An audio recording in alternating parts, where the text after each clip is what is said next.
Hello friends, Archana glamour ಗೈಡ್ಗೆ ಎಲ್ರಿಗೂ ಕೂಡ ಸ್ವಾಗತ. ಇವತ್ತು ನಾನು ಹೇರ್ ಕೇರ್ ಮತ್ತು ಸ್ಕಿನ್ ಕೇರ್ ಎರಡು ಟಿಪ್ಸ್ ಜೊತೆ ನಿಮ್ಮ ಜೊತೆ ಬಂದಿದ್ದೇನೆ. ಕೆಲವು ಜನರಿಗೆ ಹೇರ್ ಗ್ರೋ ಆಗಲ್ಲ, ಏನು ಮಾಡೋದು ಅನ್ನೋದೊಂದು ಡೌಟ್ ಇರುತ್ತೆ. ಹಾಗೆ ಹೇರ್ ಸ್ಮೂತಾಗಿ, ಹಾಗೆ ಹೇರ್ ಫಾಲ್ ಕಡಿಮೆ ಆಗಲಿಕ್ಕೆ, ಶೈನ್ ಆಗಿ ಬರಲಿಕ್ಕೆ ಎಲ್ಲ ಒಂದು ಒಳ್ಳೆ ಹೋಮ್ ರೆಮಿಡಿಯನ್ನು ತಗೊಂಡು ಬಂದಿದ್ದೇನೆ. ಹಾಗೆ ಫೇಸ್ ಕೂಡ ಗ್ಲೋ ಆಗಲಿಕ್ಕೆ ಬೇಕಾಗಿ ಒಂದು ಒಳ್ಳೆ ಫೇಶಿಯಲನ್ನು ಇವತ್ತು ನಿಮಗೆಲ್ಲ ಪರಿಚಯ ಮಾಡ್ತಾ ಇದ್ದೇನೆ. ನೀವು ಕೂಡ ನಿಮ್ಮ ಮನೆಯಲ್ಲಿ ಮಾಡಿದನ್ನೇ ನಾನು ಮಾಡೋದು, ಕಷ್ಟದ ಯಾವುದು ಮಾಡೋದಿಲ್ಲ. ಯಾಕೆಂದರೆ ಆರಾಮ್ಸೆ ನಿಮ್ಮ ಮನೆಯಲ್ಲಿ ನೀವು ನಿಮ್ಮ ಹೇರ್ ಫಾಲ್ ಸಮಸ್ಯೆ ಇರ್ಬೋದು, ಡ್ಯಾಂಡ್ರಫ್ ಸಮಸ್ಯೆ ಇರ್ಬೋದು, ಅಥವಾ ಸ್ಕಿನ್ನಿದ್ದೇನಾದರೂ ಪ್ರಾಬ್ಲಮ್ ಇರ್ಬೋದು, ಸಣ್ಣ ಪುಟ್ಟ ಅದೆಲ್ಲ ಪಿಗ್ಮೆಂಟೇಷನ್, ಸ್ವಲ್ಪ ಟ್ಯಾನ್ ಆಗಿದೆ ಸ್ಕಿನ್, ಆ ಥರದ್ದೆಲ್ಲ ನಾವು ಮನೆಯಲ್ಲಿರೋ ಹೋಮ್ ರೆಮಿಡೀಸನ್ನು ಯೂಸ್ ಮಾಡಿಕೊಂಡು ಆರಾಮ್ಸೆ ಸಾಲ್ವ್ ಮಾಡ್ಕೊಳ್ಬೋದು. ಹಾಗೆ ಇವತ್ತು ನಾನು ಯಾವ ಹೋಮ್ ರೆಮಿಡಿಯನ್ನು ಮಾಡ್ತಾ ಇದ್ದೇನೆ, ಹೇರ್ ಫಾಲ್ ಆಗೋದಕ್ಕೆ, ಡ್ಯಾಂಡ್ರಫ್ ಕಂಟ್ರೋಲ್ ಆಗೋದಕ್ಕೆ, ಹಾಗೆ ಕೂದಲು ಶೈನಿ ಸಿಲ್ಕಿ ಆಗೋದಕ್ಕೆ ಏನನ್ನು ಉಪಯೋಗಿಸ್ಕೊಂಡು ಮಾಡ್ತಿದ್ದೇನೆ. ಈಗ ಹೇರ್ ಪ್ಯಾಕನ್ನು ಹಾಗೆ ಫೇಸ್ ಪ್ಯಾಕನ್ನು ರೆಡಿ ಮಾಡುವ. ಈಗ ಮೊದಲಿಗೆ ನೀವು ವಿಡಿಯೋ ನೋಡ್ಕೊಂಡು ಬನ್ನಿ. ಇಲ್ಲಿ ನೋಡಿ, 2 ನೇಂದ್ರ ಬಾಳೆಹಣ್ಣುಗಳನ್ನು ತಗೊಂಡಿದ್ದೇನೆ ನಾನು. ನಿಮಗೆ ಎಷ್ಟು ಫೇಸ್ ಪ್ಯಾಕು, ನಿಮ್ಮ ಹೇರ್ ಗ್ರೋತ್ ಎಲ್ಲ ನೋಡಿಕೊಂಡು ನೀವು ಬಾಳೆಹಣ್ಣನ್ನು ತಗೊಳ್ಬೋದು.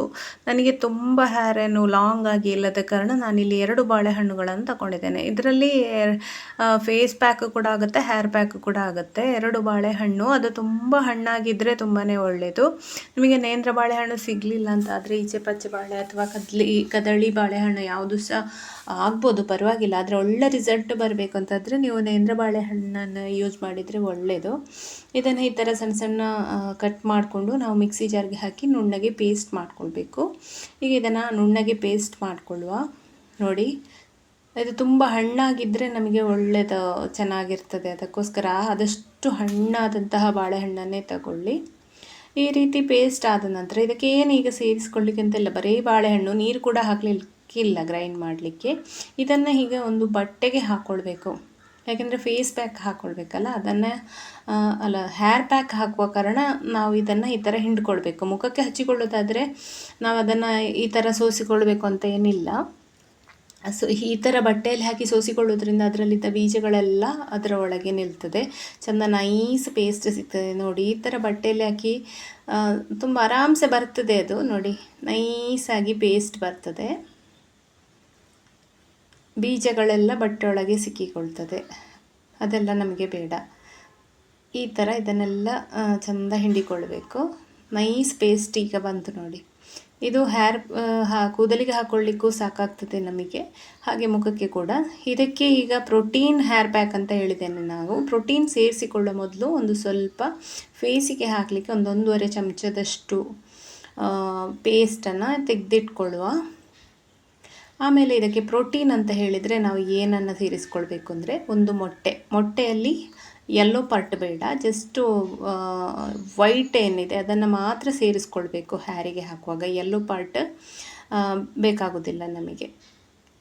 ಯೆಲ್ಲೋ ಪಾರ್ಟ್ ಬರದ ಹಾಗೆ ಜಸ್ಟ್ ವೈಟನ್ನು ಮಾತ್ರ ಹಾಕ್ಕೊಳ್ಬೇಕು. ಇದು ಕೂದಲಿಗೆ ಹಾಕೋದ್ರಿಂದ ಕೂದಲು ಒಳ್ಳೆ ಶೈನ್ ಆಗ್ತದೆ, ಹೇರ್ ಫಾಲ್ ಕಡಿಮೆ ಆಗ್ತದೆ, ಡ್ಯಾಂಡ್ರಫ್ ಕಡಿಮೆ ಆಗ್ತದೆ, ಕೂದಲು ಇಚ್ಚಿಂಗ್ ತುರಿಸುವಂಥದ್ದೆಲ್ಲ ಕಡಿಮೆ ಆಗ್ತದೆ. ಹಾಗೆಯೇ ಹೇರ್ ಗ್ರೋತ್ ಕೂಡ ಆಗ್ತದೆ. ಇದನ್ನು ನೀವು ವಾರದಲ್ಲಿ 1-2 ಸಲ ಮಾಡಿಕೊಳ್ಬೋದು. ಇದನ್ನು ಮೊಟ್ಟೆಯನ್ನು ಹಾಕಿ ಚೆನ್ನಾಗಿ ಮಿಕ್ಸ್ ಮಾಡಿ ಇಟ್ಕೊಂಡ ಮೇಲೆ ನಾವು ಫೇಸ್ ಪ್ಯಾಕ್, ಅದಕ್ಕೆ ಏನೆಲ್ಲ ಹಾಕಬೇಕು ಅಂತ ಹೇಳಿದರೆ, ಕಸ್ತೂರಿ ಅರಸಿನ ಒಂದು 10 ಚಮಚದಷ್ಟು ಹಾಕ್ಕೊಂಡಿದ್ದೇನೆ, 1/4 ಚಮಚ ಆದರೂ ಸಾಕು.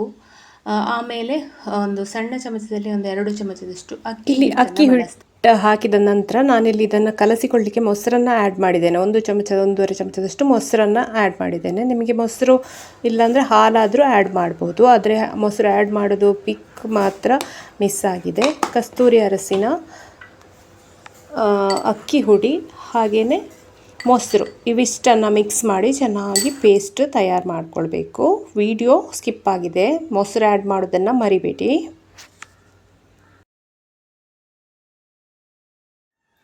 ವಿಡಿಯೋ ನೋಡ್ಕೊಂಡು ಬಂದ್ರಲ್ಲ ಫ್ರೆಂಡ್ಸ್, ಹೇಗೆ ಹೇರ್ ಪ್ಯಾಕ್ ಮಾಡೋದು ಹಾಗೆ ಫೇಸ್ ಪ್ಯಾಕ್ ಮಾಡೋದು ಅನ್ನೋದನ್ನು.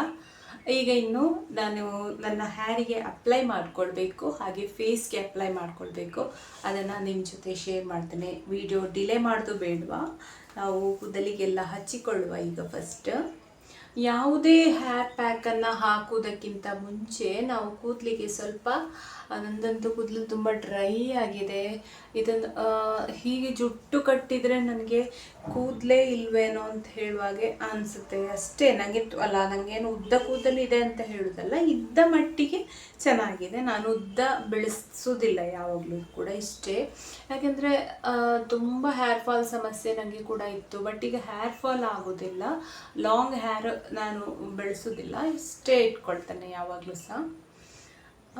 ಲಾಂಗ್ ಹೇರ್ ಮೇಂಟೈನ್ ಮಾಡಲಿಕ್ಕೆ ತುಂಬ ಕಷ್ಟ ಆಗುತ್ತೆ. ಸೆಕೆ ಎಲ್ಲ ಇರುವಾಗ ಅದು ತುರಿಸೋದು ಮತ್ತು ಅದನ್ನು ಒಣಗಿಸಿಕೊಳ್ಳೋದು ಎಲ್ಲ ಕೂಡ ಸಮಸ್ಯೆ ಆಗುತ್ತೆ. ಹಾಗಾಗಿ ನನಗೆ ಇಷ್ಟೇ ಕೂದಲು ಇಷ್ಟ. ಈಗ ಇದನ್ನು ನಾವು, ಮತ್ತು ನಾನು ಕರ್ಲಿ ಹೇರ್ ಆದ ಕಾರಣ ತುಂಬ ಲಾಂಗ್ ಬೆಳೆಯೋದು ಕೂಡ ಇಲ್ಲ.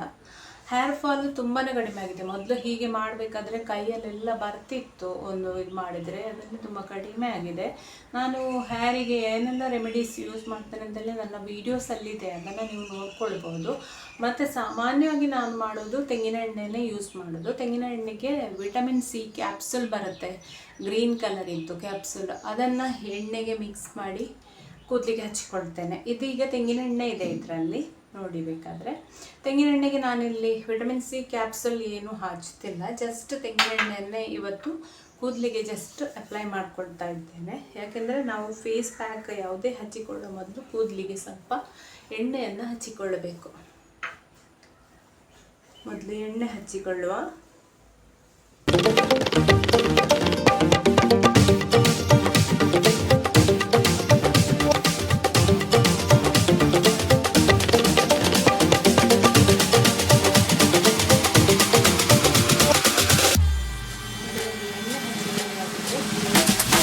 ಪ್ರೋಟೀನ್ ಪ್ಯಾಕ್ ರೆಡಿಯಾಗಿದೆ.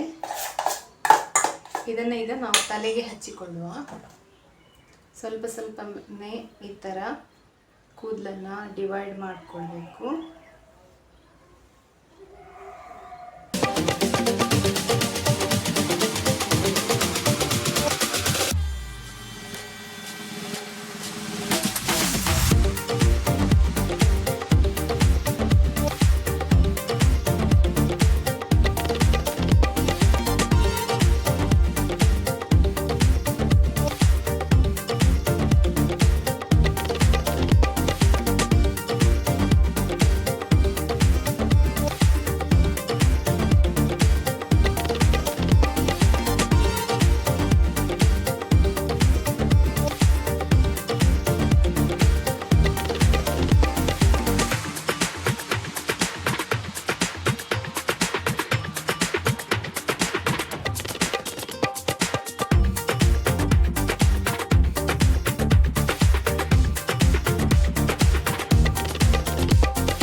ನೋಡಿ, ಈಗ ಹೇರ್ ಪ್ಯಾಕ್ ಹಚ್ಚಿ ಆಯಿತು. ಇನ್ನು ಫೇಸ್ ಪ್ಯಾಕ್ ಕೂಡ ಇದರ ಒಟ್ಟಿಗೆ ಹಚ್ಚುವ, ಯಾಕೆಂದರೆ ಆಮೇಲೆ 1 ಗಂಟೆ ಬಿಟ್ಟು ಸ್ನಾನ ಮಾಡಬೇಕಲ್ವಾ, ಅದಕ್ಕೋಸ್ಕರ. ಇದು ಇಳಿಯೋದು ಏನೂ ಆಗಲ್ಲ, ನೋಡಿ ಎಷ್ಟು ಶೈನಿಂಗ್ ಬರುತ್ತೆ ಅಂತ ಹೇರು.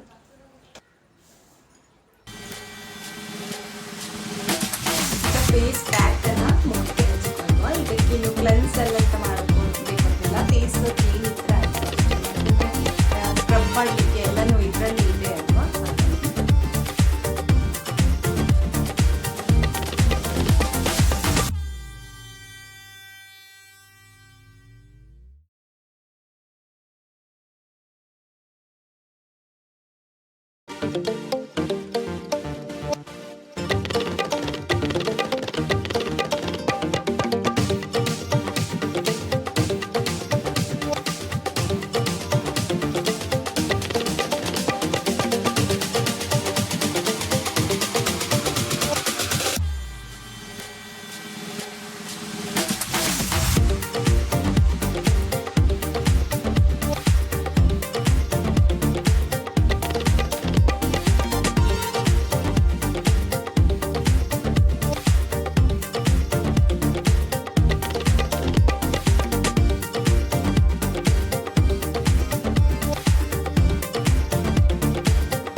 ನೋಡಿ ಫ್ರೆಂಡ್ಸ್, ಈಗ ಇದು ಫೇಸ್ಗೆಲ್ಲ ಕಂಪ್ಲೀಟಾಗಿ ಹಚ್ಚಿ ಆಯಿತು. ಇದು ಕೂದಲಿಗೆ ಇನ್ನು 1 ಗಂಟೆ ಬಿಟ್ಟು, ಮುಖದ್ದು ಕೂಡ 1 ಗಂಟೆ ಬಿಟ್ಟು ನಾನು ಫೇಸ್ ವಾಶ್ ಮಾಡಿ ಸ್ನಾನ ಮಾಡಿ ಬರ್ತೇನೆ. ಇದು ಒಣಗಿದ ಮೇಲೆ ಚಂದ ಮಸಾಜ್ ಮಾಡ್ತಾ ವಾಶ್ ಮಾಡಿದರೆ ಆಯಿತು. ಹೇಗಾಯಿತು ಅನ್ನೋದನ್ನು ಮತ್ತೆ ತೋರಿಸ್ತೇನೆ ನಾನು ನಿಮಗೆ. ಇದು ಜಸ್ಟ್ ಮಸಾಜ್ ಮಾಡಿ 1 5 ನಿಮಿಷ ಫಸ್ಟ್ ಮಸಾಜ್ ಚೆನ್ನಾಗಿ ಕೊಡಬೇಕು. ಸ್ಕ್ರಬ್ಬರ್ ಎಲ್ಲ ಅದರಲ್ಲೇ ಇದೆ, ಅಕ್ಕಿ ಹುಡಿ ಎಲ್ಲ ಇದೆ ಅಲ್ಲ, ಅದು ಇಲ್ಲಿ ಸ್ಕ್ರಬ್ ಮಾಡೋದ್ರಿಂದ ನಮ್ಮ ಬ್ಲ್ಯಾಕ್ ಹೆಡ್ಸ್ ವೈಟ್ ಹೆಡ್ಸ್ ಎಲ್ಲ ಹೋಗುತ್ತೆ. ಬಾಳೆಹಣ್ಣು ಗ್ಲೋ ಕೊಡುತ್ತೆ ನಮ್ಮ ಸ್ಕಿನ್ನಿಗೆ ತುಂಬಾ. ಹಾಗೆ ಕಸ್ತೂರಿ ಅರಸಿನ ಕೂಡ ಹಾಕ್ಕೊಂಡಿದ್ದೇವಲ್ಲ, ಅದು ಕೂಡ ತುಂಬಾ ಗ್ಲೋ ಕೊಡುತ್ತೆ. ಹಾಗೆ ಹೇರ್ ಕೂಡ ಹೇಗೆ ಆಗಿದೆ ಅನ್ನೋದನ್ನು ಸ್ನಾನ ಮಾಡಿ ನಾನು ಬರ್ತೇನೆ ಮತ್ತೆ ತೋರಿಸ್ತೇನೆ. ಹಲೋ ಫ್ರೆಂಡ್ಸ್, ನೋಡಿ ನಾನೀಗ ಕೂದಲೆಲ್ಲ ವಾಶ್ ಮಾಡಿಬಿಟ್ಟು ಬಂದೆ. ಜಸ್ಟ್ ಸ್ನಾನ ಮಾಡಿ ಬಂದೆ. ಅದೇ ಫೇಸ್ಗೆ ನಾನೇನು ಫೇಸ್ ವಾಶ್ ಹಾಕಿ ಎಲ್ಲ ಮುಖ ತೊಳಿಲಿಲ್ಲ. ತಲೆಯನ್ನು ವಾಶ್ ಮಾಡ್ಕೊಳ್ಬೇಕಾದ್ರೆ ನೋಡಿ ಕೂದಲು ಶೈನಿಂಗ್ ಹೇಳೋದು. ಈಗ ಸಹ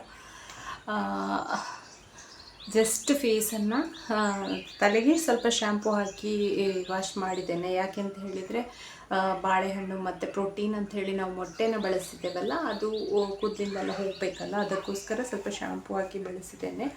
ಹಾಗೆ ನಿಮಗೆ ನೋಡಿ ಕೂದಲನ್ನು ತೋರಿಸ್ತೇನೆ, ಎಷ್ಟು ಸಿಲ್ಕಿ ಆಗಿದೆ, ಎಷ್ಟು ನೈಸ್ ಆಗಿದೆ ಅಂತೇಳಿ. ಈಗ ಕೂದಲೆಲ್ಲ ಒದ್ದೆ ಇದೆ, ಹಾಗಾಗಿ ನಿಮ್ಗೆ ಅಷ್ಟು ಗೊತ್ತಾಗಲಿಕ್ಕಿಲ್ಲ, ಇದು ಒಣಗಲಿಲ್ಲ ಇನ್ನೂ ಕೂಡ.